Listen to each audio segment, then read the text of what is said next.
Within the greater culture of men's issues and interest discussions known as the manosphere, exist a variety of subcultures that feminists and many non-feminist women, if they feel so entitled, love to hate, and even more to berate. HBR Talk with Hannah Wallen. Many times, unethical media outlets have tried to slander men's rights activists who they hate for wanting gender-neutral treatment under law and policy, using a particularly sneaky and convoluted tactic.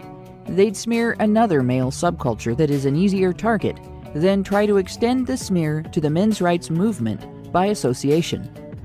There are three they especially love to use for this purpose. Involuntarily celibate men are hated, apparently, for the crime of being unable to attract girlfriends. Voluntarily unattached men, also known as men going their own way, are hated because they refuse to order their lives around women. Pickup artists are hated because they do, and sometimes it gets them laid, or they make money selling other guys dating strategy advice. Of course, lumping the various subcultures together is stupid and dishonest. Not a single one is a club you can join or get officially kicked out of, nor are any of them necessarily controlled by central organizations. We all have very different outlooks on the overall topic of men's issues, and even where there is common ground in agreement on some of the disadvantages men face, there's vehement disagreement on how to respond to that disadvantage. While the subcultures overlap in population, our ethos and outlooks differ wildly and in some ways are completely incompatible. Sometimes this has even led to personality clashes among individuals from different subcultures. Of course, feminists would seek to exploit that. Over the last decade, we've seen that smear, stretch, and smudge tactic attempted many times against the men's rights movement. A few years ago, such an attempt coincided with a fit of apoplectic rage among feminists after a prominent, or notorious, depending on who you ask, pickup artist Rush V wrote a satirical article using the style of a modest proposal to point out that ideology isn't an effective shield against crime, particularly rape. About half the men's rights movement at the time learned what pickup artists were because of the resulting feminist tantrum. Several writers tried to falsely associate their own straw literalization of the post to the men's rights movement to smear us. Talk about mental gymnastics. They failed at creating the link because the two subcultures have few common interests. They failed at pitting us against each other as well. We all spent more time complaining about how manipulative the feminist media was trying to be than arguing with each other over the article and its implications. Meanwhile, we all got to see an early example of what's now known as cancel culture. The feminist rage machine went ballistic on Rush, beginning with a flurry of similarly worded hit pieces, public stalking and harassment, social media and payment processor deplatforming, and finally, retailers caving to petitions, asking them to stop selling his books. Several nations were even petitioned to ban him from entry, though I found no evidence of any actually doing it, as was done with another PUA coach, Julian Blanc. Vice magazine published an article celebrating the social execution of Rush V in 2018. He appears to have resurfaced in 2019 as a now religious man with a whole new outlook on relationships and sex, with far less controversy from feminists over his new gig. Or at least, now that he's a traditionalist man, they're not writing articles complaining about him anymore. But of course, that's not the only freakout feminists have had over the pickup artist phenomenon. You don't have to write a satirical article about how female agency can improve female safety to get under the skin of women's advocates. You just have to have a reputation for helping men find women who will take an interest in them. In an article published by The Guardian, 50 Years of Pickup Artists, Why is the Toxic Skill So in Demand?, Siren Kale wrote that teaching men how to approach women they don't know is a $100 million industry, and described a scene in a bar where one might expect to be approached by strangers regardless of one's sex, as if the men there were engaging in, quote, street harassment. The article is peppered with nasty comparisons, likening the approaches of men she observed to the charge of a doomed cavalry, the PUA coach she was interviewing to a wolf, and the concept of game to a virus. She referred to the culture of pickup artistry as a murky, underhand world, and the methods taught by PUA coaches as nefarious, manipulative, and even coercive. Later in the article, she seriously implied that pickup artistry caused men's rights activism, involuntary celibacy, and oh yeah, Jordan Peterson, who is apparently now the devil himself. She portrayed women as victims of being spoken to in public by men who willingly let any conversation they had started end if the woman was uninterested. She mocked the male students of the PUA coach she was interviewing for having an idea as to what their ideal woman might be like. Guys, according to this writer, you don't have to be crude or threatening to be considered a pest. Just greeting women in public places and making small talk is enough. To bolster this hyperbole, she quoted feminist professor Bianca Feilbaum of the University of Melbourne, who she describes as an expert in gendered street harassment. This behavior has a profoundly negative effect on women. It's often excused as flirting or seen as good-natured. And on the individual level, I can understand why you might think that someone came and spoke to you in the street. What's the big deal? But for many women, these aren't one-off experiences, but are repeated constantly, often from childhood. They add up. She sighs. I don't think men live with this experience of being intruded upon and having people feel entitled to your time. Yeah, she really said that. She appears to have been serious. After the quote, she compared just being approached and greeted in the street to an experience she once had with a man whose approach was rudely, crudely aggressive and who expressed rage upon being rejected, as if there were no difference between that and polite small talk. That article could be summarized by the statement that men should never, under any circumstances, ever speak to a woman before the woman invites them to do so. The message is obvious. Men who ascribe to women a sense of personal agency are bad, and anyone interested in garnering the attention of the opposite sex, particularly if that interest is guided by any kind of standards as to whose attention you're interested in, is a predator. Right? With that in mind, this week, HBR Talk will be looking at another Guardian article, Sales Funnels and High-Value Men, The Rise of Strategic Dating by Katie Cunningham. This article is not about the apparently horrifying and feminist disapproved world of dating strategies men teach to other men, but about dating strategies women teach to other women, which are obviously wholesome, totally unimpeachable, and completely unlike pickup artistry. There's nothing wrong with a woman looking for her ideal man, right? So, we should find nothing but wise, honorable advice in the article and the forum the writer references, don't you think? You can tune in to the live stream to find out, or find other viewing and listening options for that time or later on honeybadgerbrigade.com. And hello, and welcome to HBR Talk 192, What the Heck is Female Dating Strategy? I'm your host, Hannah Wallen, here with Nonsense Annihilator Lauren B. and our Badger-in-Chief, Allison Tiemann, who just got here. We're scrambling at the beginning, like through the whole opener. So here we are, standing on the edge of an odd little rabbit hole. Oh, we kind of wonder what's in there. But first we gotta do what we gotta do. Honey Badger Radio has a ton of thought-provoking discussions, and those thoughts are getting more provoked every day. And if they're listening, they're going to be especially provoked tonight, as we discuss important topics. We stream on multiple platforms. The only way the thought police can affect us is to hide our work. To find it all without political censorship and without having to wade through a lot of social justice ideologues' baloney, you'll have to get that information from us. You want to hear from us more than you hear from them? Head on over to honeybadgerbrigade.com. Every show is featured on honeybadgerbrigade.com along with some great articles on a variety of topics, so head on over and check it out. We can't make YouTube give us fair treatment, but we can pick up their slack by bypassing the slackers altogether. And we can't stop corporate entities from engaging in political discrimination to prevent people like us from funding our efforts, but we can provide you an alternate way to support our work. That's why feedthebadger.com is the most stable way to help us out. Feed the Badger provides a way to fund our efforts without funding politically correct censorship. So remember, folks, information is power. We have it, they hate it. If you want it, you've got to go to honeybadgerbrigade.com and check out the latest feed from the Badgers, and feed the Badger to help make it possible for us to share the news and analysis you come to HBR to hear. And tonight you're going to hear about female dating strategy. which we're not necessarily here to condemn, though we may if it's deserved, and we definitely will poke fun a little. We're here to compare. Are women engaging in some strategies for dating men that have been called, or might be called, misogynistic or predatory when men employ them for dating women? We're going to start out by taking a look at an article, the article I mentioned in the opener, and as I read through it, my co-hosts are free to, and encouraged to jump in with their thoughts. Are you ready to dive in? Oh, this should be good.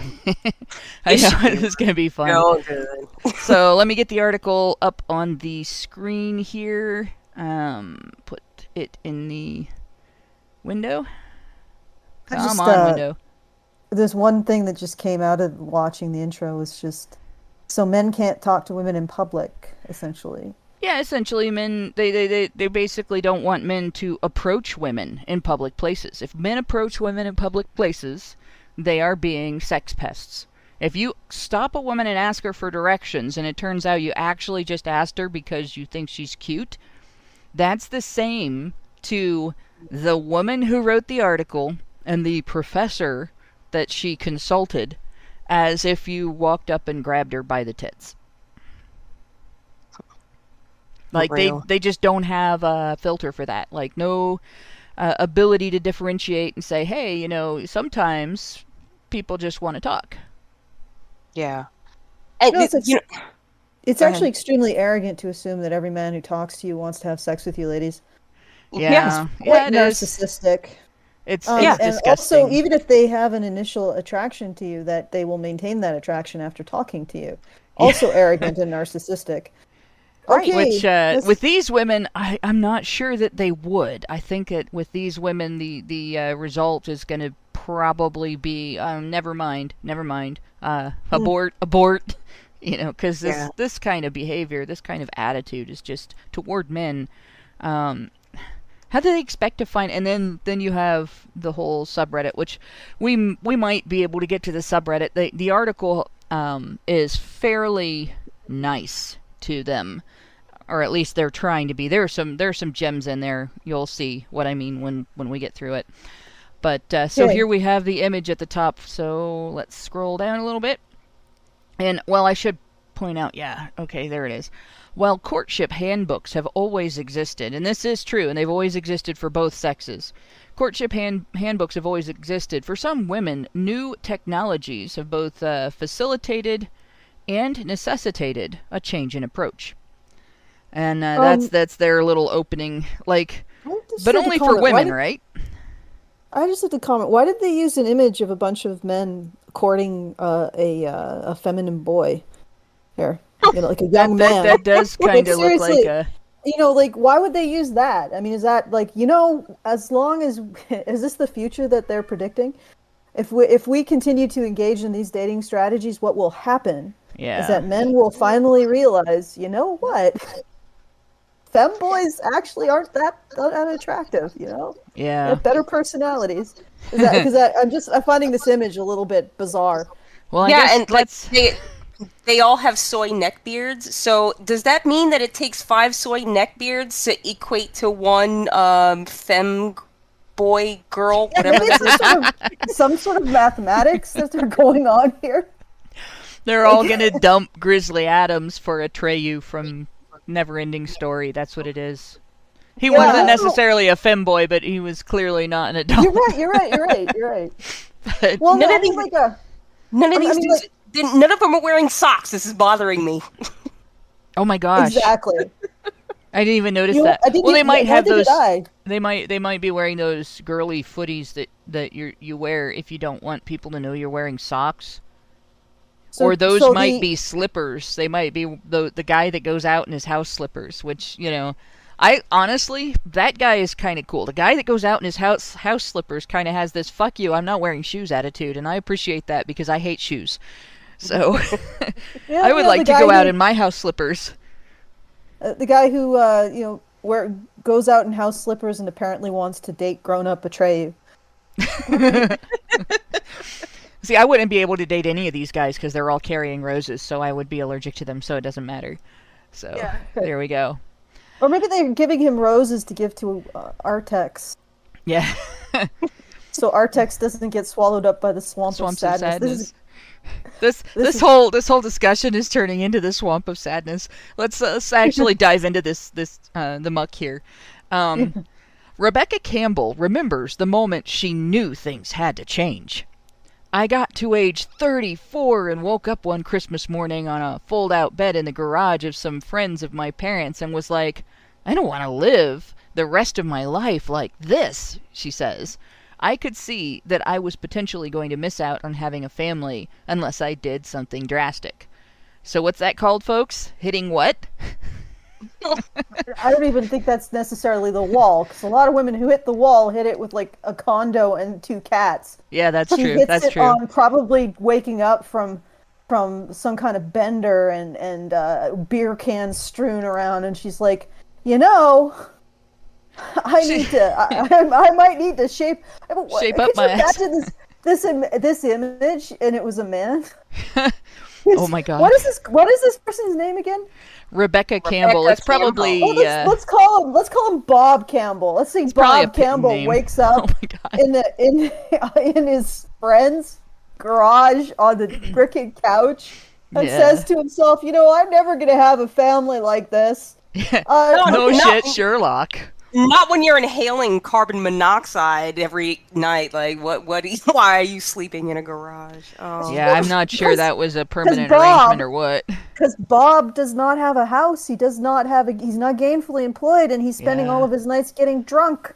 Now let's hear the story of Bob. Is the story of Bob going to be one of assuming responsibility? Oh, of course not, because it's not Bob, it's Rebecca. It's going to be the story of how Rebecca's been screwed by the world. But I'm just guessing, I could Yeah. be wrong. There's something else going on here too, because if this was Bob, we would hear feminists criticizing Bob for a particular failure in the next paragraph, right? So Yeah, Rebecca's massive failure to launch. no, Campbell was single and had not been on a date since the death of her boyfriend a decade prior. Wow. In those 10 years, she focused her energy on building a successful business career, which is why she was living in a garage, including founding the Order Ahead app Hey You. So she resolved to Something is begin. not adding up. Yeah. So she resolved to begin dating the same way, and she launched brands. And I'm going to stop here. If this was Bob, all right, it sounds like Campbell wasn't dating and threw herself into her work as a part of her grieving process. I caught myself doing that. Not the not dating part, because I'm married, so I don't have to worry about dating, but not living and focusing. Like, I went total workaholic right after my mom died. Like, really hard-line total workaholic. I picked up extra hours at work. I started writing things. I, didn't want to think about it. And I will bet you, that was the guy for her, right? She probably thought, I'm with the guy, and then he passed away. And we don't know how that happened or what went on there or anything. She didn't date again for 10 years. And if that was Bob Campbell, we'd be like, it's toxic masculinity. He's not confronting his grief. But nothing in the article mentions that. The problem I'm having is the inconsistencies here. So she created this app. Obviously, if she's sleeping in her friend's garage, she's not a successful business person. Yeah. One would assume. If we're talking about her, oh yeah, she just came back from her penthouse suite and blah blah, in her office on the tower, blah blah blah. And this is somebody who's, I think, probably just failed. Yeah, quite possibly. Many people just failed at producing something, and ended up on a couch somewhere. If with any other individual, if this was a man, again, they would use that failure to launch. If this was a man, he wouldn't have been living in a garage. There's a 75 to 25 chance there as far as the being, quote, houseless, that they say now. Houseless. You're not homeless, you're houseless. But most couch surfers are women. Most homeless people who are outdoors are men. Which is actually really surprising, because if you are considering giving your house or a room or a couch to a woman, You know, in a lot of places, she can accuse you of abuse or attacking her and get your entire house. Yep. Yep. And get you kicked out of your own house. You might want to consider that the next time you house a woman. Yeah. Going on. But regardless, let's keep going, yeah. So here's where we start to get to the meat of the actual story here. So she resolved to begin dating the same way she launched brands, by sketching out a plan that resembled the, quote, sales funnel she used in her work. So real quick, I'm going to, shoot, my cursor vanished here. Sales funnels. All right. What is a sales funnel? Here we go. And I've got a link. This is really hard when I can't see what I'm hovering over. Gosh dang it. You need an explanation of what a sales funnel is? Well, I was going to give an explanation. I'm going to read it. I'm sorry I'm not going to give you guys the link because I have no cursor. What the hell? Like, why is my cursor not showing all of a sudden? The sales funnel, also known as a revenue funnel or sales process, refers to the buying process that companies lead customers through when purchasing products. The definition also refers to the process through which a company finds, qualifies, and sells its products to buyers. Typical sales funnel is divided into multiple steps, which differ depending on the particular sales model. One of the most common ways of dividing a sales funnel possesses 7 phases, including the awareness phase, in which prospects become aware of the existence of a solution, the interest phase, in which prospects demonstrate interest in a product by conducting product research, the evaluation phase, in which prospects or prospect companies examine competitor solutions as they inch toward a final buying decision, the decision phase, in which a final decision is reached and negotiation begins, the purchase phase, in which goods or services are purchased, the reevaluation phase. In B2B sales, business-to-business sales, it's common for offerings to involve contracts that need to be renewed, and then the repurchase phase, in which a customer repurchases a product or service. So that's basically, she basically took a marketing approach to this that's like selling herself. So I'm going to close this tab. That's really interesting because a lot of pickup artist techniques are based on the kind of stuff you learn in sales. Yeah.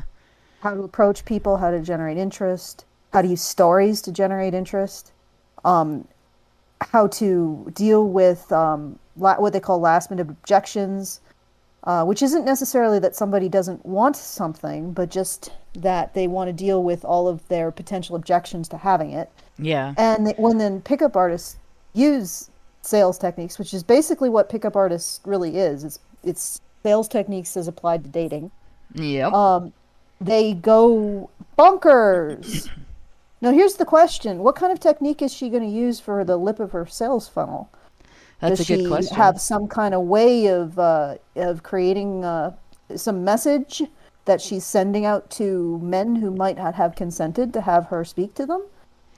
You know, yeah, this is quite an interesting approach. Fascinating that she's using the language of marketing and considering herself, shall we say, a product to be marketed. Yeah. So some interesting thoughts going on there. But Let's find out. This is totally nothing like prostitution, guys. Just so you know, because like we're pickup artistry. Yeah, we're pickup artistry. No or comparison. Yeah, none of that. No. All right, let's find out what this. Okay, marketing. My face is not straight right now. Sorry, guys. She says, "Is it crooked?" It is quite not straight. I thought about it the same way for dating.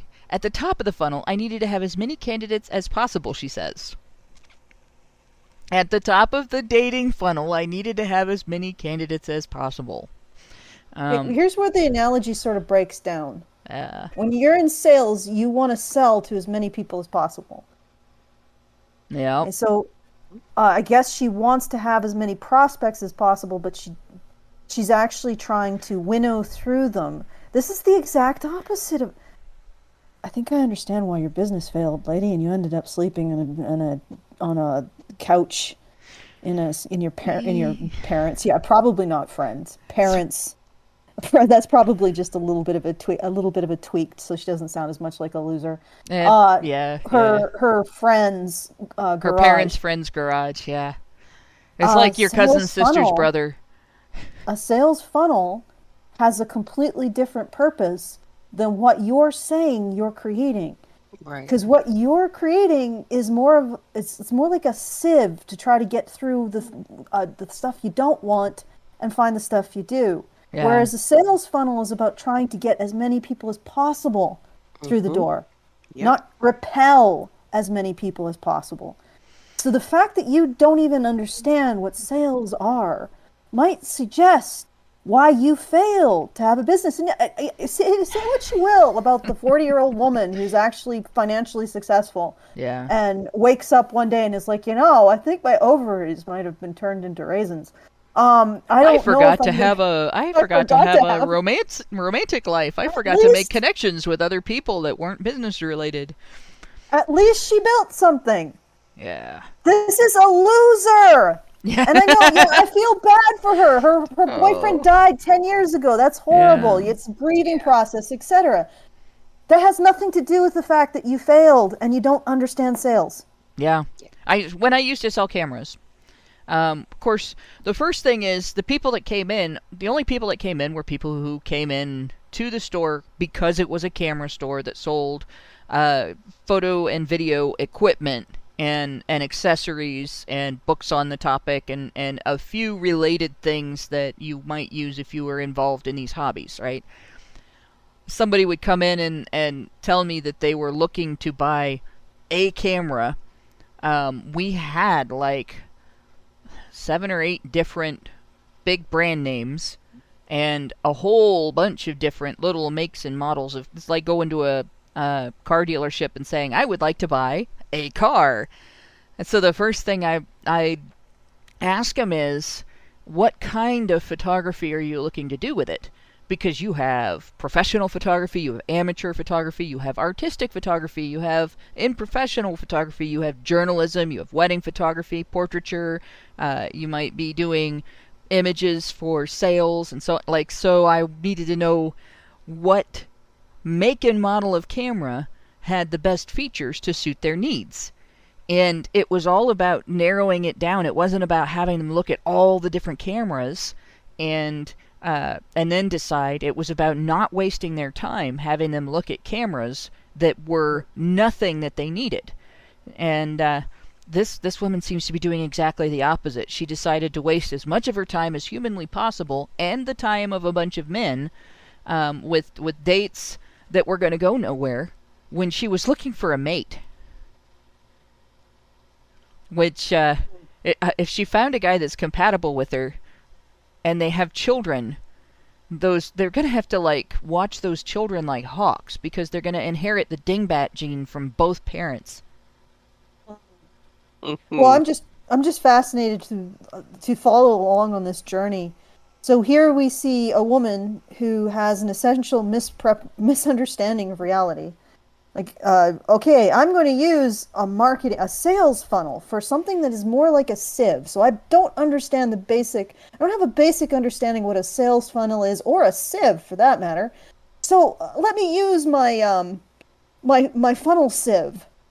You see what I'm? This trying makes to get liquid into a bottle with a funnel sieve. Let me use my funnel sieve on reality, and let's see what happens and how I can blame men for the resultant mess.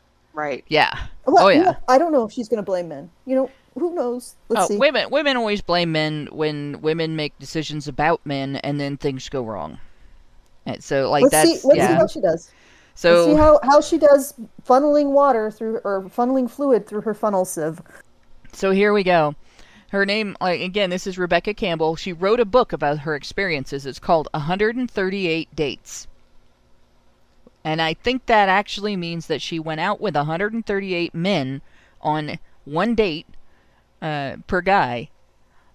Oh, for a second I thought it was 138 men on one date. That would be there was a gal that did that, and she did a sudden death elimination strategy where something goes wrong, you're out of here, and she did that. And a bunch of the guys that showed up realized that that's what she was doing and were like, we're out of here, bye. You know, so those were the first ones eliminated. They were the smart ones. Yeah. And then Like, the rest played along. There were guys that played along, yeah.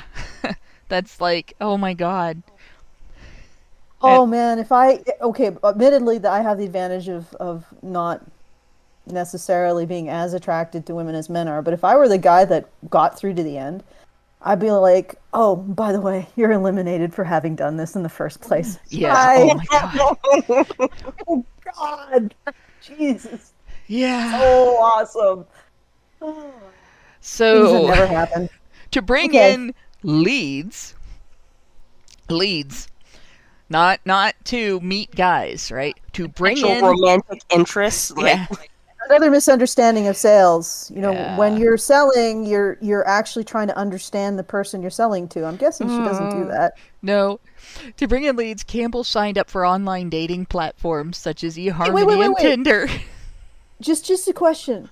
Since she's using sales, has she identified the problem that she solves for these men? Well, I don't like. Have we identified the problem that adult Atreyu solves for the men that are courting him? They're single, so obviously that's a problem. Right, but that's her even if they problem, like it, they're single. Not just she's single. Her problem is their problem. They're single too. They're dating, right? right. All they need is a hole to fall in. That's all they're they're gonna have looking for. All they need is they a have a- eHarmony hoe. Yeah.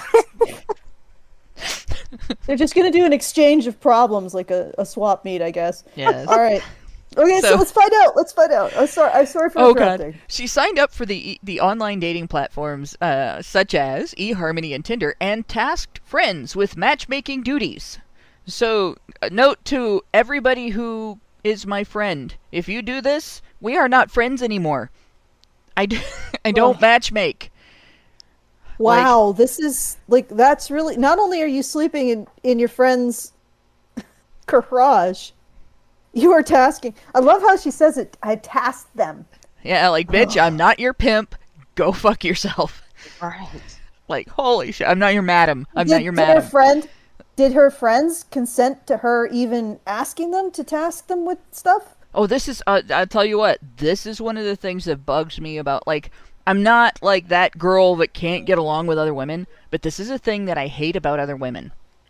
And I, like, on one hand, you know, if I got friends that I think will get along, I'll invite them to the same thing, you know, and I think, well, you know, these guys might get along. It'll be fun to interact together as a group, and if they become friends, that's great.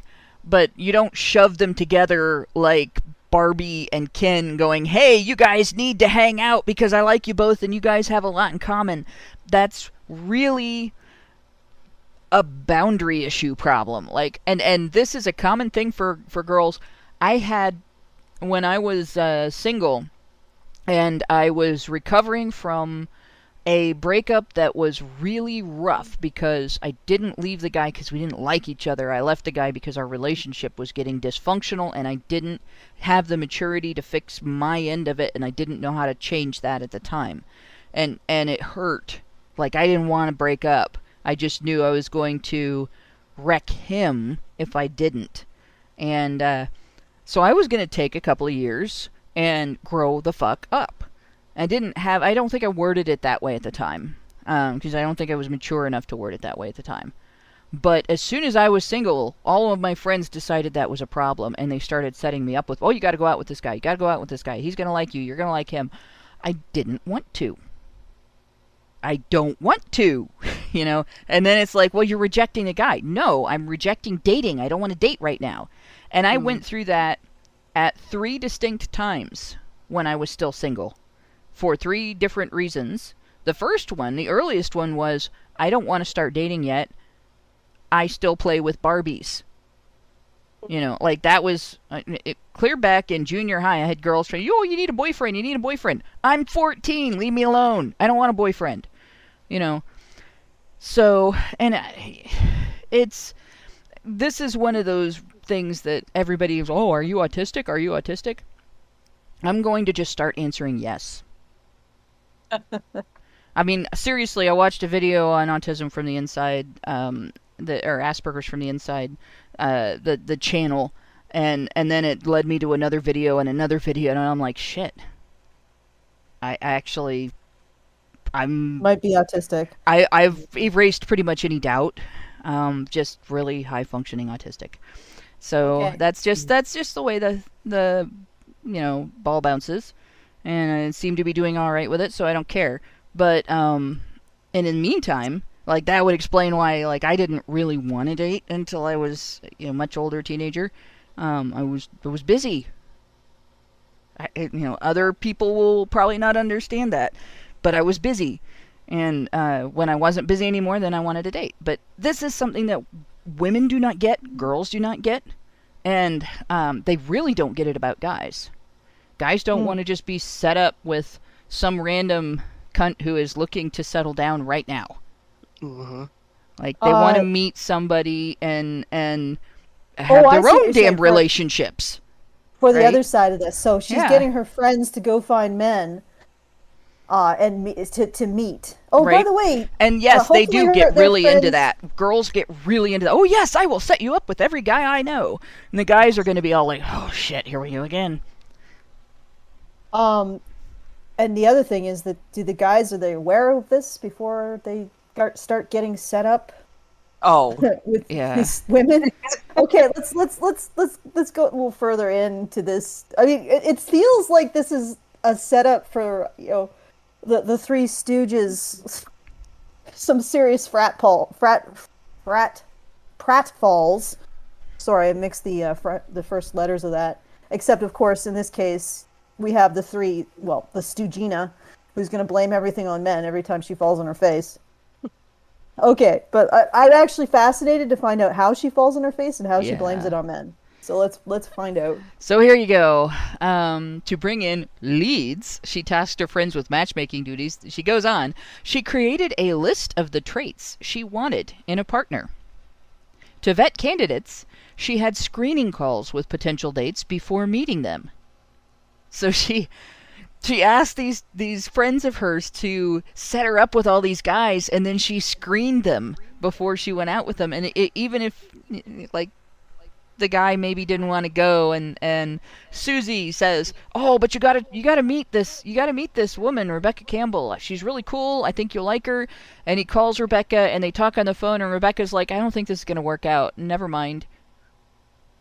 yeah. Like, So 100. She had 138 dates, and those are the ones that passed the initial test. screening process. Yeah. Yeah. Like, God, how picky are you, bitch? Which So means also, what the heck does she bring to the table? I really would love to know that, because she's sleeping in a garage. yeah. And to ensure brings- a quote controlled experiment, she met her suitors at one of the same two venues every week. So these people at this venue, at these venues, see not this guys, chick they show know up with a her. different guy every week. Yeah, These aren't suitors. These are zoo-goers, lady. She documented her strategy in the book 138 Dates, out now through Allen and Unwin. And, She actually end up with some poor schlub? oh yeah. The approach paid God. off. After 3 years of dating, Campbell met her now husband. Oh, Some poor guy married her. sorry, dude. Yeah. Well, it's not going to be for very long, but yeah. I'm sure that she'll make it joyous for the probably 3.5 years that you'll be married. When the divorce happens, she'll write a book about divorce strategy. Oh, And God. It's going to be vicious. Yeah. The first line will be a woman. Yeah. And she's Why gonna, do you want to get a divorce? The first thing you should be is a woman. Yeah. Well, there's this little tiny sliver of hope, like maybe 1% of focus, right? Sliver of hope that after all of this journey that she went on, wasting 137 guys' time plus whoever she screened out on the phone, and her own, and she met a guy that they really are that compatible, and she will be as invested emotionally in his welfare as he is in hers. Cross fingers and hope, and they'll have a long relationship and be happy, and maybe they won't have kids who are as much of a dingbat as she seems to be based on this article. But I'm not going to hold my breath because I like to breathe. So, and I just want to point out, this woman wrote a book about essentially female pickup artistry, because that's basically what this is. It's just a different set of methods, slightly different, by the way, set of methods. And no huge movement of angry men tried to get her book canceled. No one tried to get her canceled off social media. No one followed her around and poured bottles of urine on her head. No one petitioned different nations to ban her from entry. No one even tried to deplatform the subreddit about her topic, right? None of that has happened. She's on Twitter. She's on Facebook. All of that's still there, and nobody is trying to get rid of it, and nobody will, because that's not how men, and it's not how men's advocates handle this kind of stuff. But we will make fun of her for it. I mean, like, she deserves that. But, and probably, there will be women who will be outraged that we even dared to laugh at this behavior.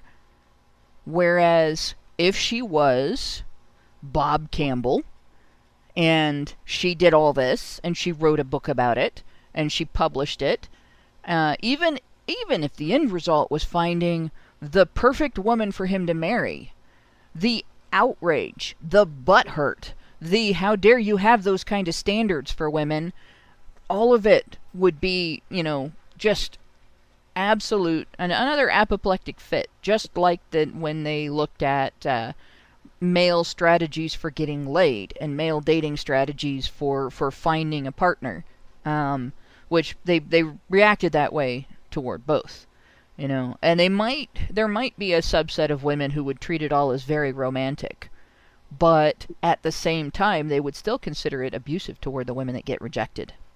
Yeah, absolutely. He'd be labeled a womanizer, and he must be somehow shaming the women that he rejected in some way. Maybe one has 10 pounds too much, and oh my God, he's fat shaming because he doesn't like. No, that's not it at all. Like, people have preferences, and that's fine.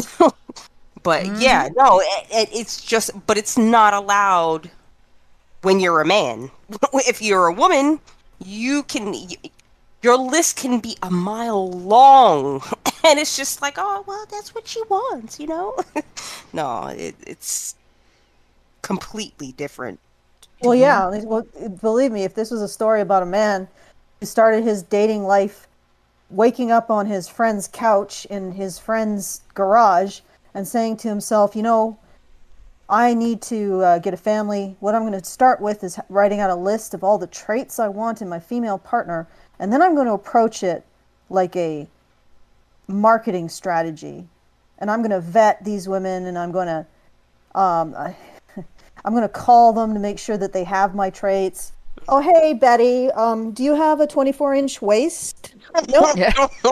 Well, you could even look at the standards my dad got yelled at for having when he was in college. Hey, Betty, what kind of career do you want to embark on when you get out of school? Like, there were women that got mad at him for wanting to marry a woman who, if he died in an accident, would be able to support herself and wouldn't be screwed. Well, they got angry that men have any standards. But could you imagine this? Like, no. Yeah, I'm calling from the couch of my friend's garage. Betty, you don't got those model good looks. You don't have that 6-figure salary. You can't break coconuts with your thighs. I'm just not feeling the vibe here. I'm just not. I just don't think you measure up to my standards as a failed app developer sleeping on my friends' couches. Jesus Christ! This is what this woman is presenting to us. Yeah. All right. Okay. And I'm starting to think that the man who married her probably felt a whole lot of pity. Well, Oh God, I you hope know, not. I don't. Maybe she got a job, and stopped taking style tips from Atreyu. I don't know. Yeah. Um, but Or Encino Man.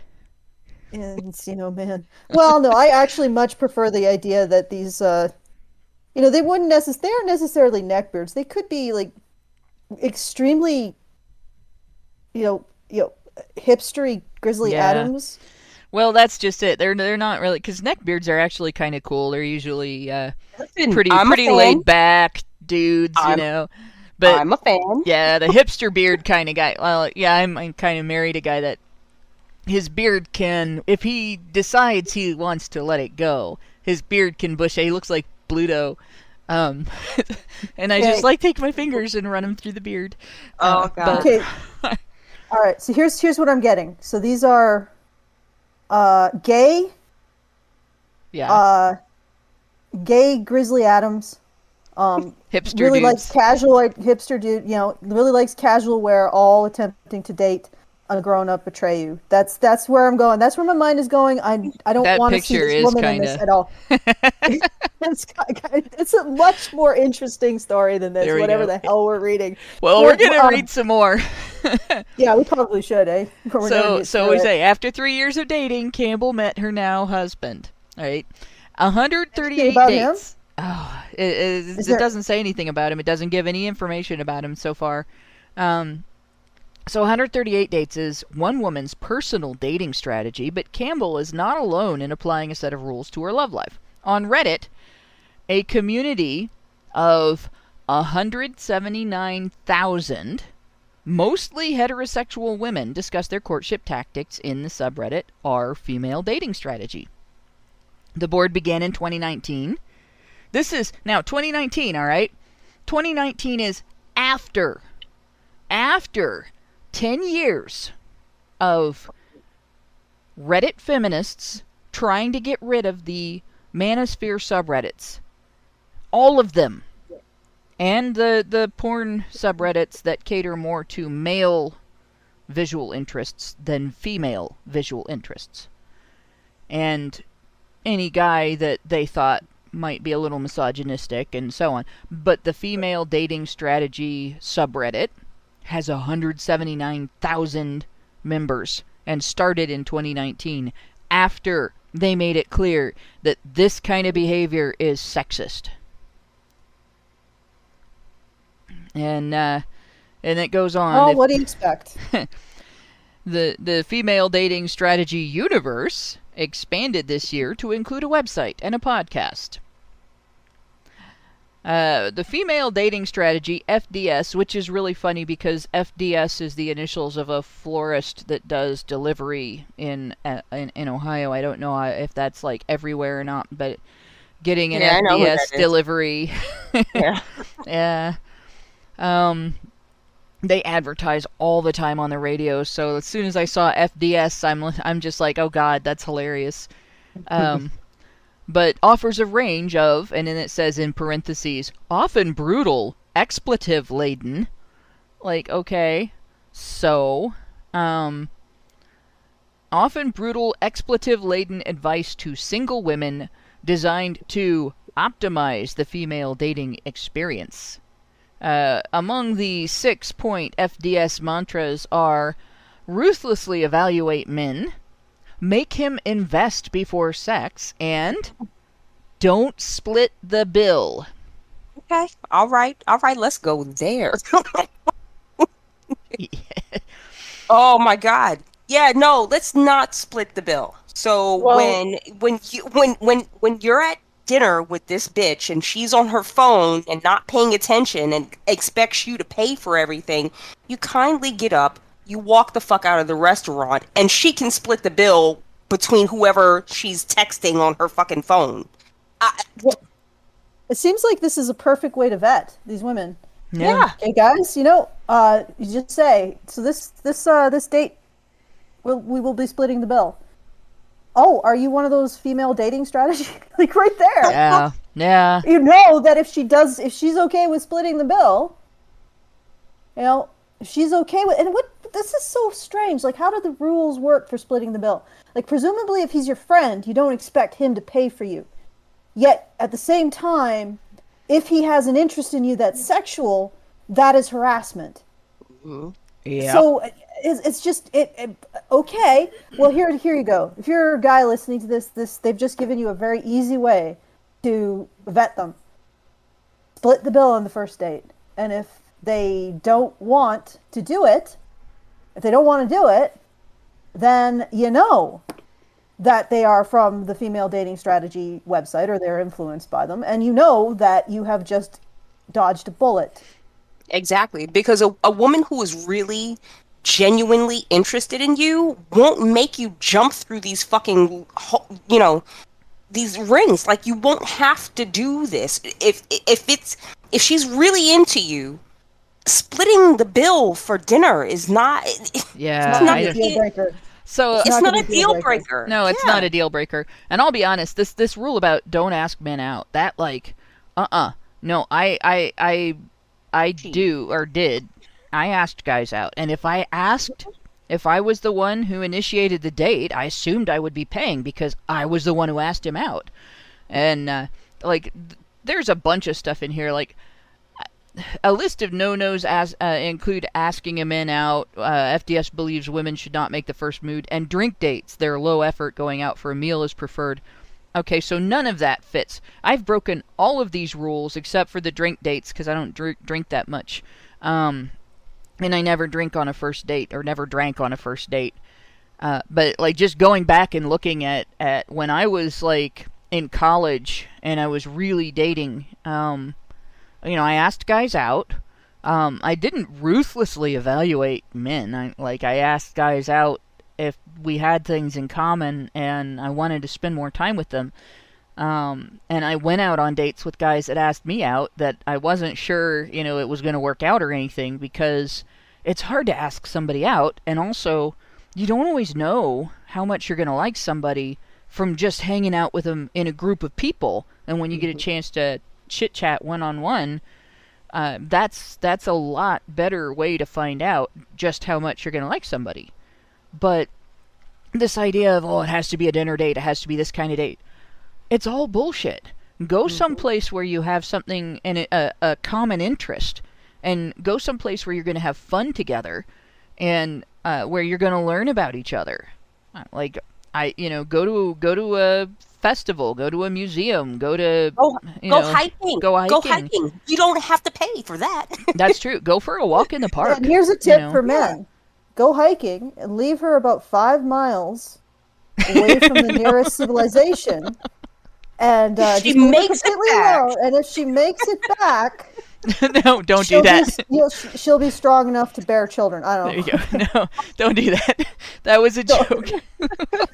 That's a joke. But okay, here's the other thing. Like, have they considered that as a woman, maybe you should actually split the meal in order to know for sure that this person is somebody that you genuinely like, and you're not just doing it. Like, where does that come in? Because if you allow him to pay for you, how much is it a genuine like? Like, you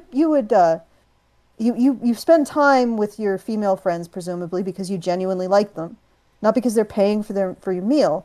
If you start the relationship by this exchange of resources, how do you know you genuinely like him? Right. Yeah. Right. And there's something to be said, like, there's nothing really wrong with paying for a date in general, right? But also, you need prostitution?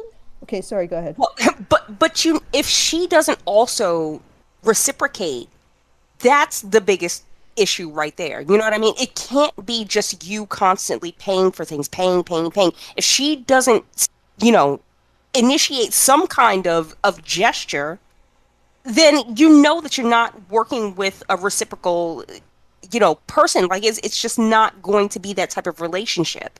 Yeah. Well, yeah, and what happens when you're in a relationship and you as a woman actually have to contribute financially to the relationship, because it's extremely rare for you to find a man who makes 6 figures, and then when you find a man who makes 6 figures, that alpha type, he's probably not going to be able to maintain, like a fit figure, because it's extremely stressful, those kinds of jobs. Well, there's another issue. Women's spending has a tendency to expand to fit the income out of which they are spending. And it's something that happens without a lot of consideration from the woman as to how much she's spending. And I've noticed this with all of the women I know that are close to me, except for one. And it was because she was the breadwinner of her household for pretty much the entire time her kids were little. And she actually didn't expand her spending when her income went up.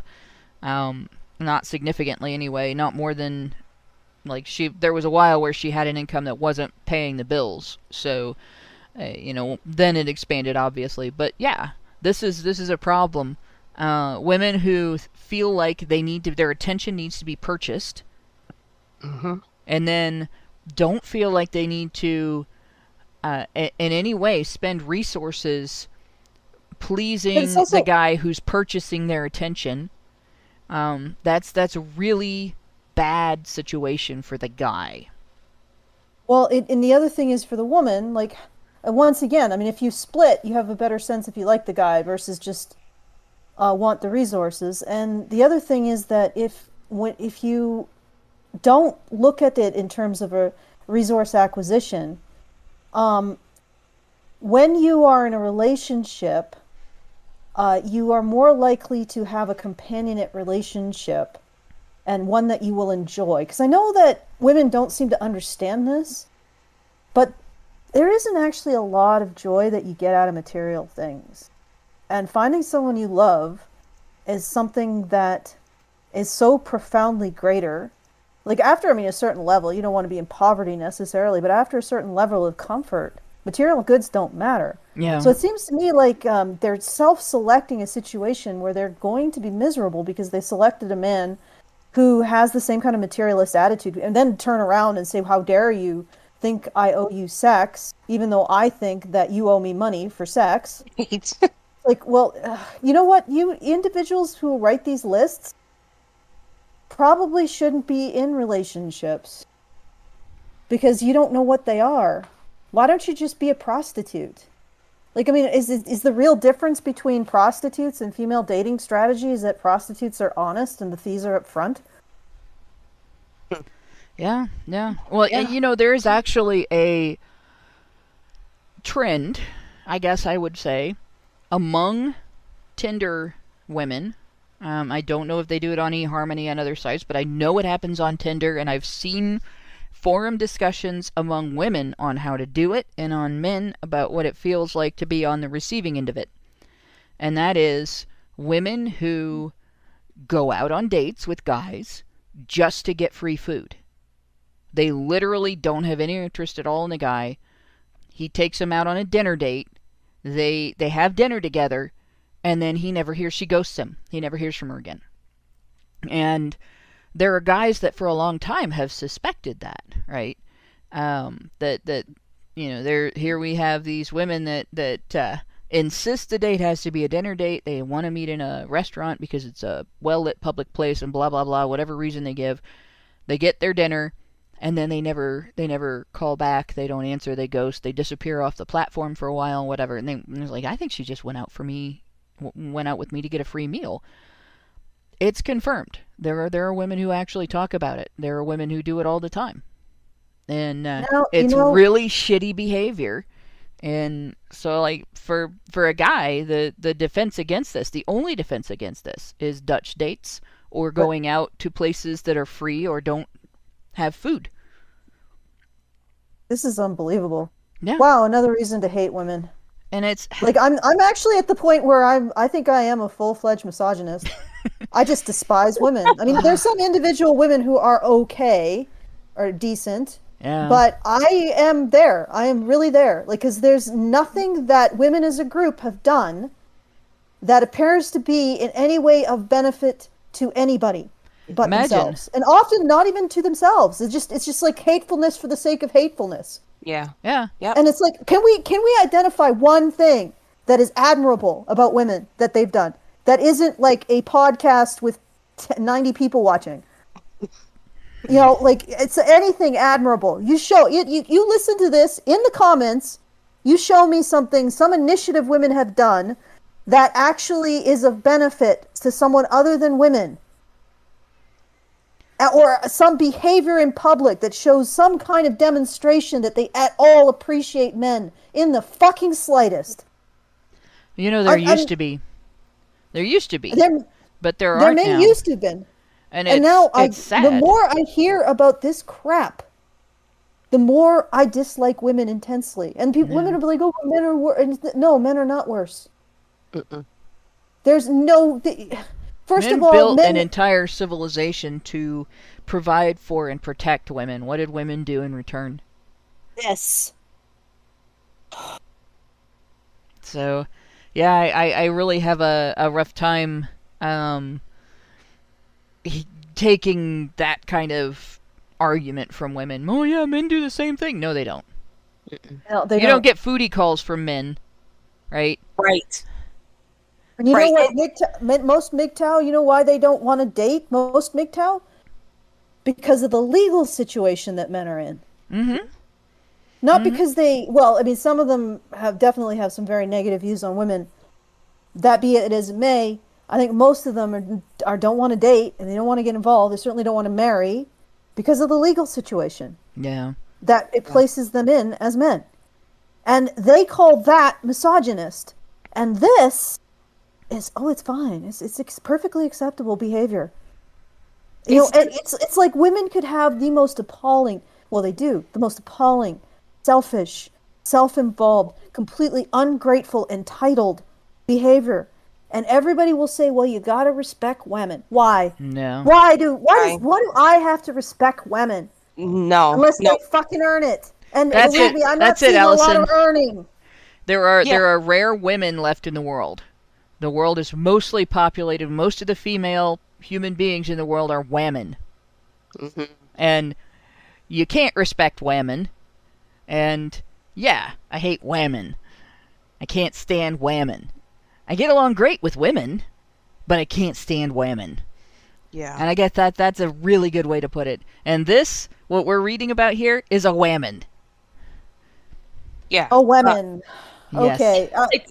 It's so disgusting because, these types of women, right, which is an ungodly amount of them, they're not looking for a partner, right? They want someone, they want, a companion. What they're looking for really is whatever they can get from that person, right? So that's why this whole, don't split the bill thing is a thing, right? Because if you can extract resources from a guy, that's the goal, right? But it's not even that. I really don't think that these women are looking for an actual human connection with someone. It's all a test. It's all a test. I want to see if you can provide. I want to see if you can make me laugh, because, and really what it shows is the character of the person. I need to see if you can provide for me because I'm a broke bitch. I want a guy that has a great sense of humor because I'm a humorless cunt. Yeah. I want that guy to make me laugh because that will make me feel good. That's all I see. That he won't make her laugh because every time he tells a joke, she's going to get offended and go, "That's not funny." Yeah, exactly. But it just shows the difference between, PUAs and what this bitch is doing, right? It's like she's just trying to cast a wide net to figure out where she's got the best chances of getting whatever resources she wants from that guy. Whereas, PUAs, they're pretty fucking clear. All they want is they just want a little nookie. You know what I mean? They want some attention. In a relationship. And Right. also, the way that they approach is that they're trying to appeal to the woman. They're trying to give a positive experience to the woman, not extract as many resources as they can from the woman. Right. And then they call that misogynistic versus this. Right. Yep. Okay, And this let's get a bit is more done. so FDS advocates dating multiple men simultaneously, cutting suitors off at the first red flag, which now if somebody raises a red flag with me, that's a different story, but their red flags and my red flags are a little bit different. Like just wanting to split the bill is not a red flag, right?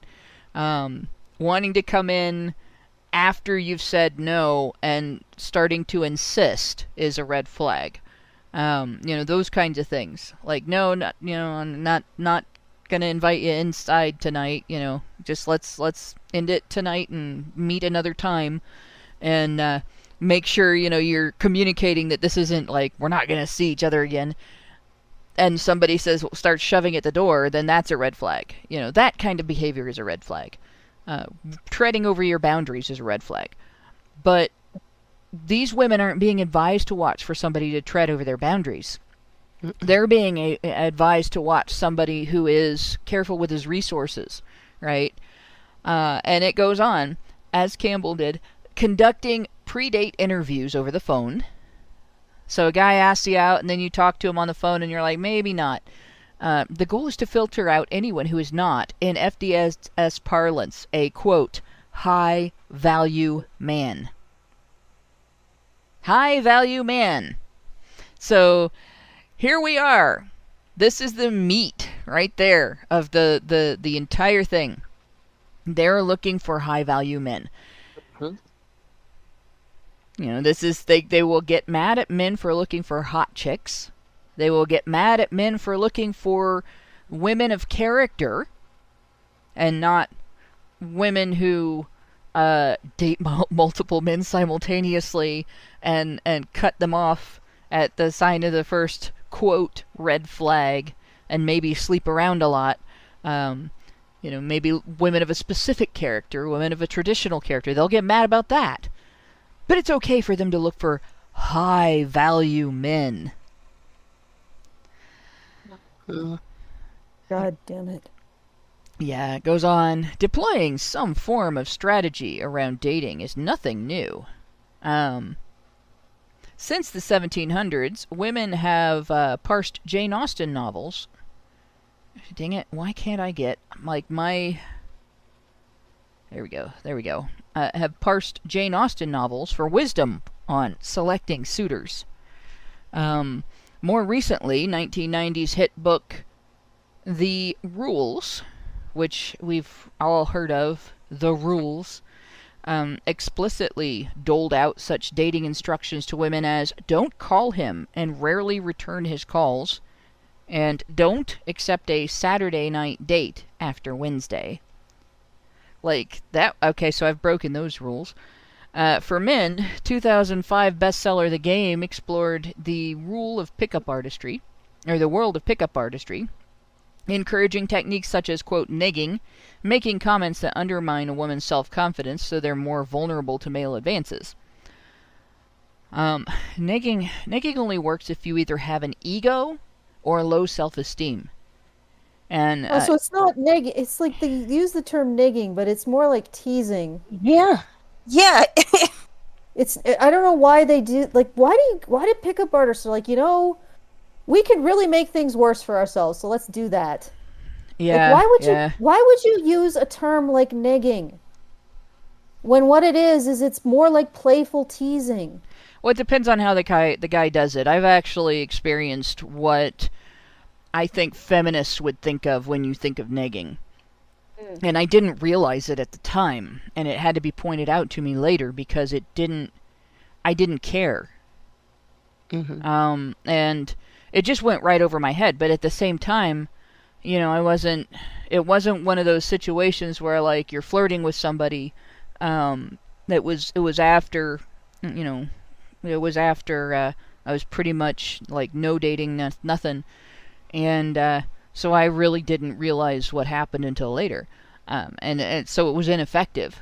And that's the thing. If you're not dealing with somebody who has either an ego that can be chipped away at, or low self-esteem that can be exacerbated, you don't negging doesn't do anything. It has no effect at all. It's just like you might come across as rude at best. If the person that you're doing it to notices that you did it. But this, compare that to filtering out anyone who is not in FDS parlance a high value man. Right? That, they're like, these guys engage in negging. These women filter out anyone who's not rich. Right. Okay, well, I hope that I hope they realize that, I'm actually really freaking surprised this woman got married. Yeah. Because does she look like a model or something? At 34? No, she's not unattractive, but she's not somebody that you would just die to go out with, and she's not somebody that, if she called you on the phone or you called her on the phone and said, hey, let's go to this restaurant or that restaurant, and then you started having a conversation and she's like, I don't think it's going to work out. You're not going to be heartbroken because it didn't work out, right?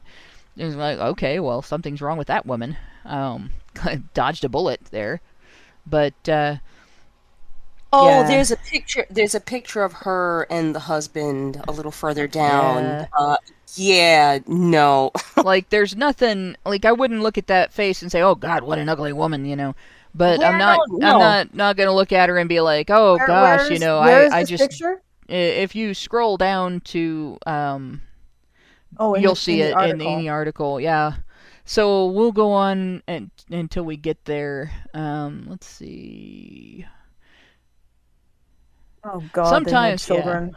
Yep. Oh. Sometimes FDS echoes the social conservatism of the rules. Having sex in the first 6 weeks is discouraged, and FDS comes down hard against pornography, kink, and sex-positive politics of liberal feminism, all of which the group's moderators believe are harmful to women. While the rules prescribed what women can do to snare men, FDS focuses more on asking its disciples to ensure men are actually worth their time. For the female dating strategist adherents say, being single is not a failure, but an opportunity to work on yourself. So that line is kind of important for another reason. All right. This is advice that I have seen pickup artists, some of the less scammy pickup artist coaches, because a lot of pickup artistry is just scamming men left and right. With promises of you're going to get a connection to a woman out of this because you're going to be able to better connect with women, and then they teach them a bunch of stuff that actually sabotages their ability to connect with women, but might get them laid in the short term. And there are some relationship coaches for men who actually do say you have to work on yourself. And it's true. If you want to have a permanent relationship with another person, you do have to work on yourself. For me, if I had not grown and changed as our relationship continued for the last 20 years, I don't know if I'd have been able to maintain a relationship with my husband, because he grew and changed and he was already a great person when I got together with him, and he became a better person as he got older. And I had to become a better person to keep up with him than I was when we got together. And so if you're not able to do that, you're not able to work on yourself, and you don't start out with that attitude of working on yourself, whether you're male or female, it's going to screw up your ability to have a good long-term relationship. And so, like, that kind of advice is not bad in and of itself. And it's not a bad set of advice to give. Like, when you're dealing with an incel forum, you're talking to people who are suffering from depression and anxiety and loneliness and things like that. Once you can get past the grieving process that they're going through about their situation and help to not necessarily mitigate that, but to help them to handle what they're going through and process it, and come out a little bit on the other side with their self-esteem intact and their ability to engage with other people intact. then you also have to, if you're wanting to improve somebody's situation in that particular circumstance, you still have to help them work on, what's keeping me from connecting with other people? What can I do about it in myself and in my choices of other people that I'm associating with? And this isn't bad, but if they're using it strictly to try to find rich men, then it's terrible. Because it becomes, you have to fake the person that you are in order to attract this kind of man. Yeah, I don't. You know what? To be honest, I think that this Rebecca character might have got sucked into this. Yeah. Into a article where I don't know why she got mashed up with the rules. I'll put it this way: when I look lower and I read, she ended up finding her husband, but it wasn't because of these rules that she developed. Yeah. Yeah. So what? So now it's just she's because she. Well, I mean, we can get to it, but this is quite a long article. It's going to take probably another 3 hours at this rate. But essentially, what happened was that she abandoned her rules as soon as she met her husband because they clicked. Yeah. Okay. Yeah. And so why wasn't that at the beginning of the article? Oh, by the way, this person created these rules, and then when she found her husband, actually it just went out of the window because it wasn't helpful. Actually, I'm going to scroll down to, let's see. I'm going to start with while the female dating strategy has been compared to pickup artistry, because this is interesting. So, while the female dating strategy has been compared to pickup artistry for the way it, quote, gamifies dating, Savannah believes FDS isn't about trying to manipulate men into trying to behave a certain way. It's more about finding a man who is comfortable with you having boundaries and standards and who understands how to treat a woman. So it's shopping for a guy. No, but understands how to treat a woman. Understands how to treat a woman, which is apparently different from how you treat a man. But as far as I know, dating, like a pickup artist isn't manipulating women into things. It's just giving them whatever thing that they find attractive. Well, and like behavior that they find attractive. Yeah. Like, here's the how thing. is that manipulating? The only way you could say it's manipulating is if you say that the man is behaving in a way that he knows, on average, women will find attractive. That's it. It's what a pickup artist does. Or that's what they say that they can do for men. We can make you behave in a way that women find attractive. How is that manipulating women? It's not. Unless you somehow think that that somehow men who do it this deliberately are being manipulative. Like they're trying to be deliberately attractive, are manipulating you. It's ridiculous. And then to say, well, we want a man who knows how to treat a woman right. Yeah. They could have reworded this. No. FDS isn't about trying to manipulate men into trying to behave a certain way. It's about finding a man who already behaves that way. Mm-hmm. Yeah, but I really doubt that, they find the man that they want and he's not interested in them. They're not going to try to manipulate him into being interested in them. Because were they comparing that themselves to the rules? Because the rules is definitely about manipulation. Oh yeah. At least at least in comparison to pickup artistry. So they're saying that they are different from the rules in that way. Yep. So it goes on. Rebecca Campbell is not a subscriber of female dating strategy, but like FDS believers, she aimed to date multiple men at the same time, mostly because she found dating to be a numbers game, which means she didn't understand relationships as much as anything else. And then finish. But she did eventually break that self-imposed rule. In other words, she created this female dating strategy, or something that appears to be similar to female dating strategy, and then when she abandoned it, it was when she found her husband. Yeah. Okay. So they used this woman as an excuse to write this article about female dating strategy. And I'm actually sort of feeling sorry for Rebecca, because it's like she was shanghaied. She got knocked out and woke up in a really stupid article. That doesn't even make sense. But on the other hand, she did write the book, and she didn't. And again, I'm not. You know what? Maybe she's a really dim but genuine person. Maybe. But she doesn't understand marketing. She doesn't understand, like, she created a sieve funnel, and eventually Sieve threw it funnel. away and was like, this isn't working, or threw it away the moment that it clicked, which is, yeah, that's how it often works. Yeah. You find someone you click with. That's I it. love this line. When I did and meet then you my move on. husband, I canceled every other date I had lined up. She says, I just knew straight away he was the one. Bingo! Shouldn't have been dating all those other guys. It's not a number game. Right. It's a connection game. And it's not really a Exactly. game, but it's... Which it can be a numbers game, because it's hard to find, No. people to connect. Or a situation that requires a sieve. So she essentially created a funnel sieve. And then when the funnel sieve failed to actually funnel water into the bottle, you see what I'm saying? Like, hot Yeah. water everywhere. She's like, you know what, this isn't working. And she found her husband. Okay, like I said, I think this woman might be slightly dim. Maybe she's well-meaning. Why is she in this article? Because they needed a... like, female dating strategy people. This is the funny thing. So this type of writer doesn't know how to write about something like this without highlighting a person.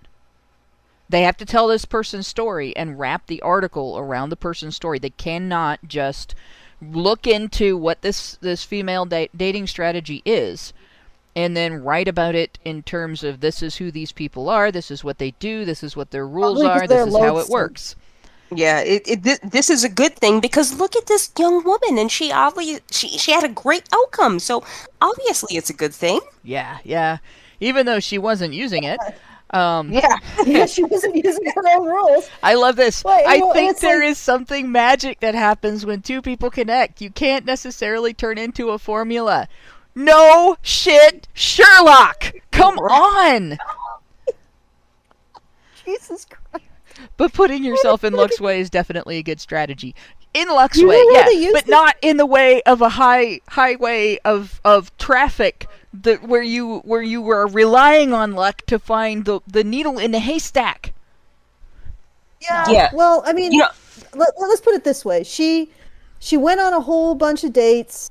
She did all of this stuff, and then she ended up, in the end, it just came down to clicking with someone, which the only way it's going to happen is if men approach it without you making this much work, because this sounded like it was a hell of a lot of work, is if men are allowed to approach you in goddamn public and talk to you. Yeah. Okay. Fuck this bitch all the way, because yes, sometimes you have to put yourself out there. Okay, sometimes you have to go the extra mile. Sometimes you have to get on a plane and fly to a different country to at least have a meeting with a person. To see if something works. Maybe if you extend yourself a little bit, do a little bit of fucking work, bitch. Yeah. No, what she did was just she cast her net as wide as she could, and then just sieve filtered out all of what she deemed was undesirable. It's like it all came to her, and she just really didn't have to do any work. She was just there.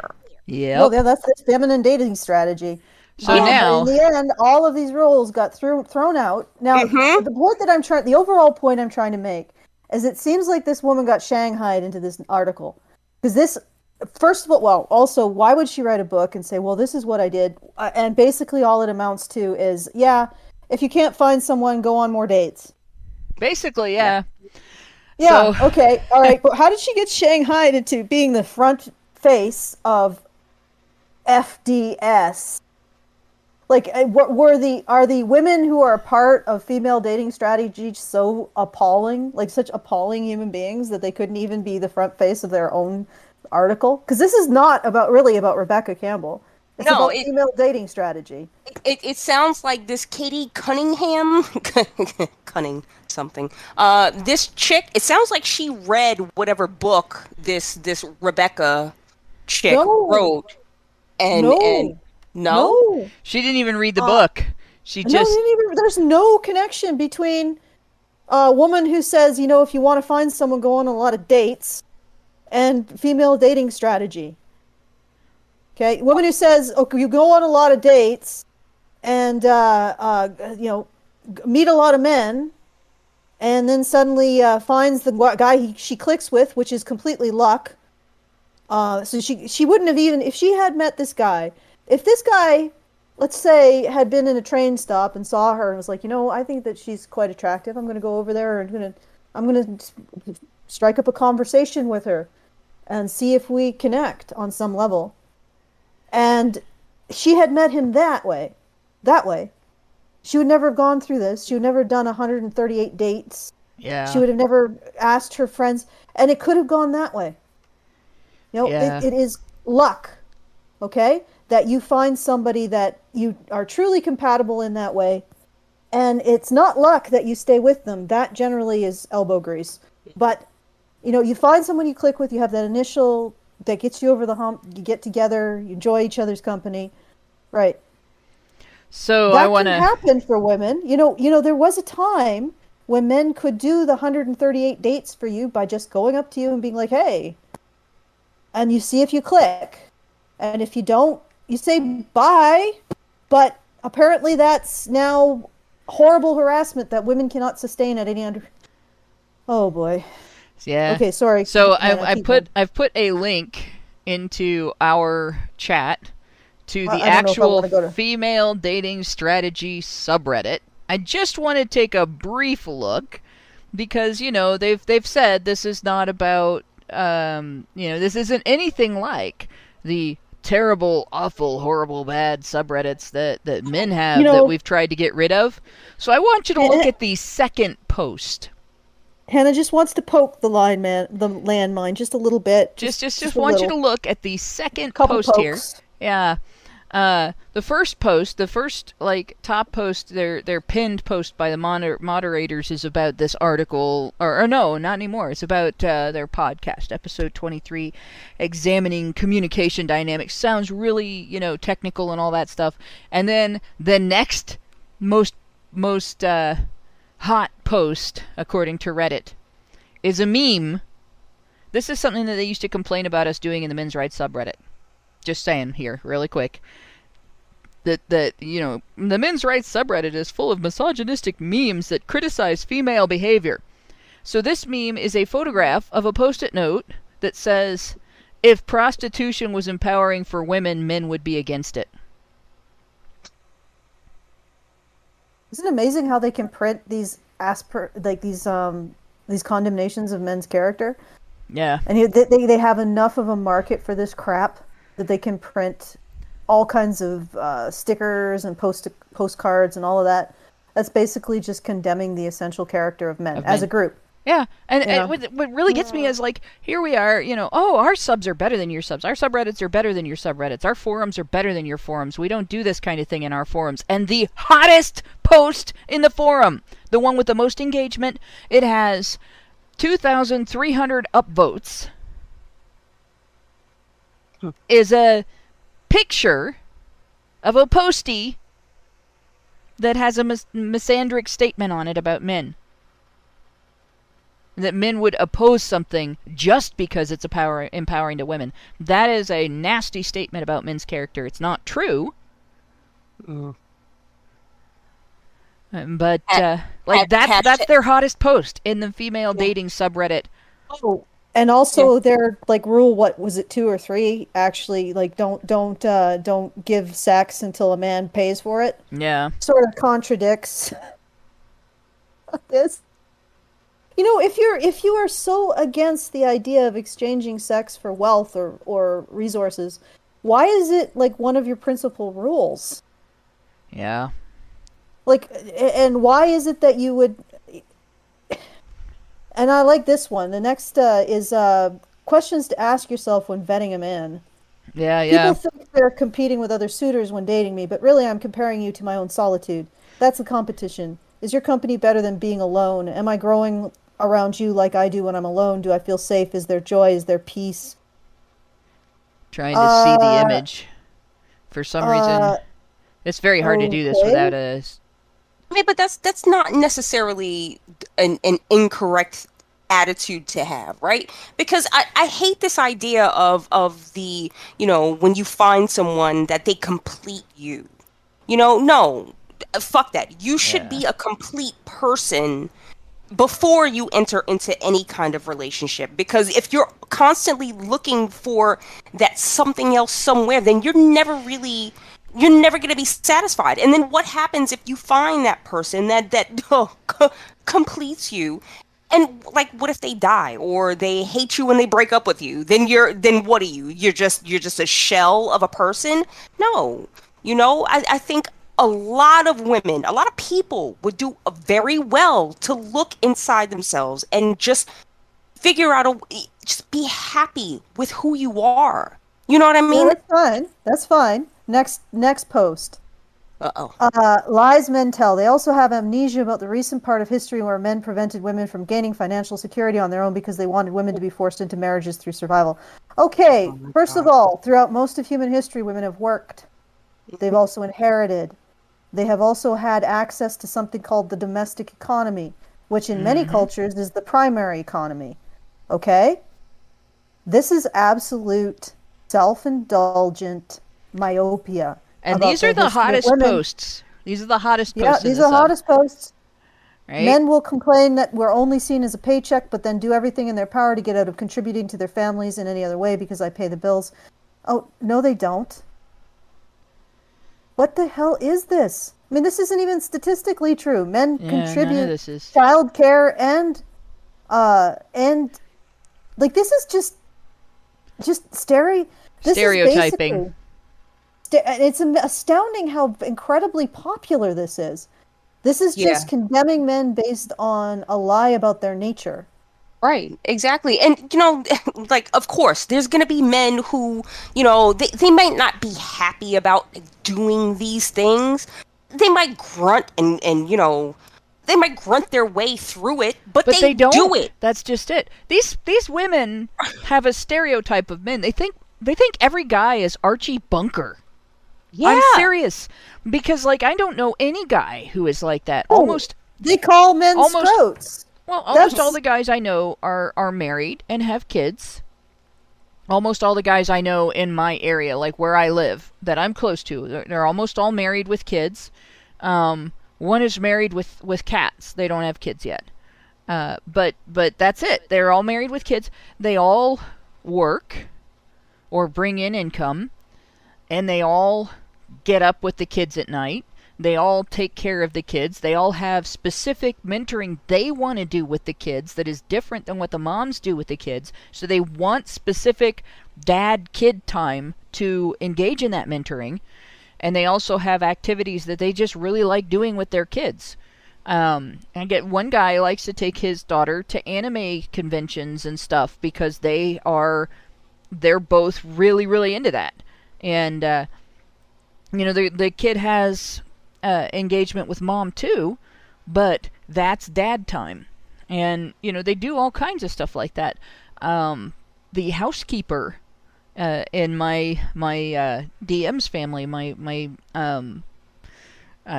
if I go gaming, I haven't actually gotten a game for a year because of COVID, which is really stressing. But he's the one that does all the housekeeping. He is the one who does all of the laundry. He's the one who does all the cooking. He's the one who does all the cleaning. She works overtime all the time. So like they've got a reversal. And I see this with the guys in my life. They take care of the kids when they're sick. They take care of the wife. In fact, he takes a lot of care of the wife because the wife has a chronic illness. And so he's a caregiver. He's like flat out like a direct support professional, except instead of intellectual disabilities, it's physical disabilities. And for them to say this kind of thing about men step up to whatever is needed of them in their lives. And I've watched that over and over again. Anytime that you find a man who doesn't do that, it's because of some level of immaturity that he is dealing with or experiencing, or a handicap that prevents him from doing it. Women used to also have that attitude. And there are women, you can find women who still have that attitude. But there are a lot of women who feel entitled to not do that. And then they get mad if men don't make up for what they don't want to do. And then they write things like this. Yep. They call men scrotes. They say things scrotes say. Good Yeah, I don't know. grief. Can you imagine things labias say? Right. Good grief. Things fallopians say. Yeah. Well, things cunts say would Things probably be. cunts say would probably, yeah. But then we probably, have things dicks say and things pricks say. Yeah. But apparently that wasn't sufficiently dehumanizing. All right, so the first complaint is that men don't take care of their families; they only take care of them financially. Which is taking care of them, but they Which do is other taking things care of them, and they too. don't want to be seen as just a paycheck, but then do everything in their power. So essentially, the complaint here is that men don't want to be seen as a paycheck. Well, why don't they do other things that, why can't they be a resource in other ways? Like, they're complaining about being a resource? Well, they could also be a resource in these other ways. Why are they complaining about being a resource in this way when they could be a resource in that way for me? Jeez. It's so, there's no sense of any kind of, like, self-reflection. You've just said men complain about being a resource. Well, they could also be resources in this way as well. And if they don't want to complain about being a resource in a resource A, why don't they become resource B for me? It's like, no, they're complaining about being a resource or solely existing as a resource for you. Saying that they should be a resource in another way doesn't address the complaint, and in fact absolutely displays your incredible entitlement over this whole situation. And it's like, that's like 721 upvotes. What are these queens leveling up to be the most unlikable human beings on the planet? Yeah, Do they exactly. become a black hole of bitterness? Their own fucking ego. Okay, go ahead. It's crazy. Go ahead, Juan. What I was gonna say is that and it's not even that some of these men don't like being the source of the resources, right? They just don't want to feel unappreciated. Yeah. Like, Jesus, But essentially, she's saying if you don't feel unappreciated for providing resource A, well, why don't you provide resource B? Right. And then you have a right to complain about being unappreciated for. Do you get what I'm trying to say? You get what I'm laying down here? Yep. Like, it's as if a man said, women will complain that they're only seen as having an hourglass figure, having a perfect figure. They're only valued for having a perfect figure. Well, if women didn't only want to be valued for having a perfect figure, why didn't they make sandwiches too? Right. Yeah. Everybody would be like, How can you? It's Yeah. because they don't want the original problem is that you're just framing them in terms of what you want from them, and you're only giving them worth in terms of what you want from them. Exactly. And that doesn't change when you say, well, they could give me this other thing that I want from them. And it's astounding that they would present that as some sort of condemnation of men. Exactly. And this brings me back to the opener of the show, because this is something that really caught my attention too. There was a part where you were reading out where the woman says, "Oh, well, men feel like they're entitled to my attention." Yeah. Excuse me, but men don't get attention at all. Excuse me, they think that they're entitled to your attention. Let's look at the flip side. Nobody gives a fuck about men. Okay, and you're complaining because you get too much attention? Or you don't like the type of attention that you get? Okay, how about you be ignored for the rest of your fucking life, you whore?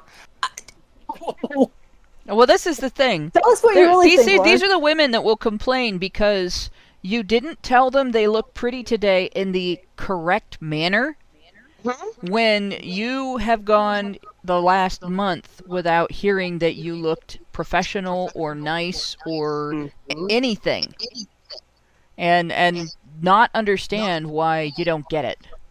Because what is astounding to me? They don't realize that you're not as solipsistic as they are. Oh, Lauren, you better do push to talk because you're echoing quite badly. Okay. You know what's freaking astounding to me is this forum calls men scrotes, says to men, if you don't like being a resource in this way, then just be a resource in that way, and that'll solve it. It's so solipsistic view, not even understanding the complaint because they're so frickin' entitled. They feel so entitled to men, and this is what this entire forum is. It's the entitlement to men, and 183,000 women in this forum, guys. 183,000 women. I think Honey Badger Radio has maybe 8 women in it. 8 women who are like, maybe we should appreciate men more and have a concern about their issues and advocate for them into when they have vulnerabilities and need assistance from society. Compared to 183,000 women who apparently enjoy saying things like what scrotes say and lies men tell, and apparently the lie that men tell is that they feel unappreciated. They feel like they're solely there for the resources, as resources for women, and the woman who's reading this says, well, then just be a different kind of resource for me. I like that Carly Ellison just compared women to mosquitoes. I think it's true to say. So many That is the flags. best comment we've ever gotten from her. Mosquitoes are solipsistic too, but they are successful. Yeah, they're actually one of the deadliest creatures on the planet because they are highly successful at spreading fucking disease and death. I was just gonna say, super spreaders. Mosquitoes are nature's super. A mosquito almost killed me once. I had encephalitis when I was 12 years old. It's brain swelling. Now. Yeah. What the heck is Carly's deal? Is she referring to this woman here? Because that's very accurate. That's very accurate. She probably isn't successful either. I'm going to highlight one. You know why these women want you to split the bill? Because they've never made a penny in their lives. Because they're sitting on their in their parents' basement scratching their ass and getting a high. And they define success as marrying a rich man. Not as becoming a fully actuated, actualized person that a man can identify with and who can identify with a successful man.